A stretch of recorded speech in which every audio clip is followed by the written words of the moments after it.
Good day, children. How are you?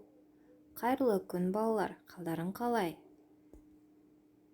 Now, children, the theme of the lesson for today, what can animals do? Балалар, бүгінгі біздің сендермен өтетін тақырыбымыз жануарлар не істей алады?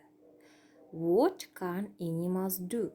Now, repeat after me. What can animals do?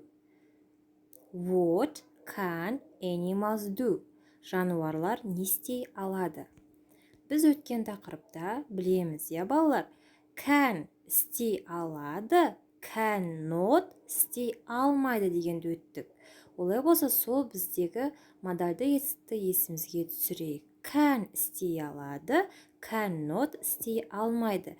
Бүгін сендермен балалар жануарлардың не істей алады, алмайтыны туралы өтеді екенбіз. Олай болса, бүгінгі біздің жаңа тақырыбымыздағы жаңа сөздер, new words. Repeat after me all together. Барлығымыз бірге қайталаймыз. Dog, dog, it. Rabbit, rabbit, қоян. Bird, bird, құс. Fish, fish, балық. Horse, horse, ат. Frog, frog, бақа. Chimp, chimp, маймыл. Cat, cat, мысық. Cow, cow, сиыр. Pig, pig, шошқа. Duck, duck, үйрек. Goat, goat, ешкі. Repeat after me.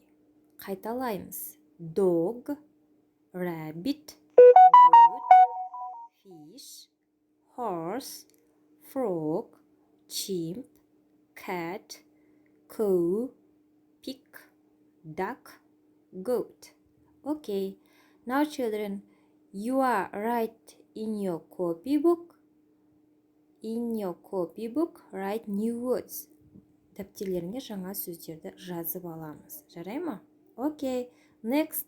Осы жануарларға байланысты біз іс-әрекет түрлерімен таныс боламыз. Жануарлар не істей алады? Яғни what can animals do? Жануарлар жүзе алады, жүгіре алады, ұша алады, өлең айтады, билейді, секіреді, ойнайды, сөйлейді деген сияқты іс-әрекетті ағылшынша атауымен таныс боламыз. Жүзу, swim, жүгіру, run, ұшу, fly, өлең айту, sing, билеу, dance, секіру, jump, ойнау, play, сөйлеу, speak. Now repeat after me.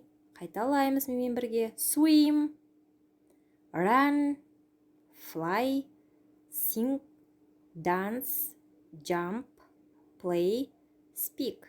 Okay, thank you. For example, мысалы, a frog can jump.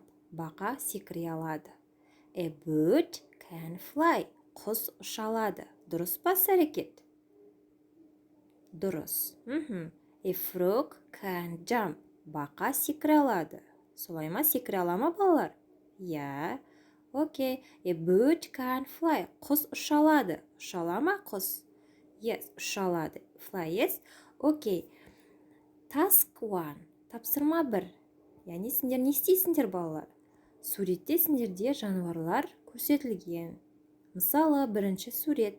This is a frog. It can jump. Бұл бақа, ол секіре алады. Next, second pictures, look at the pictures. Екінші суретте не белгіленген?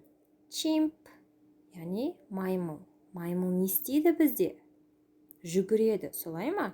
This is a chimp. It can run. Сол сияқты балалар, осы тапсырманы маған can-ті байланыстыра отырып, іс-әрекеттерін толықтырып жазып жібересіңдер. Жақсы ма балалар? Okay, this was the lesson. The end. Goodbye, children.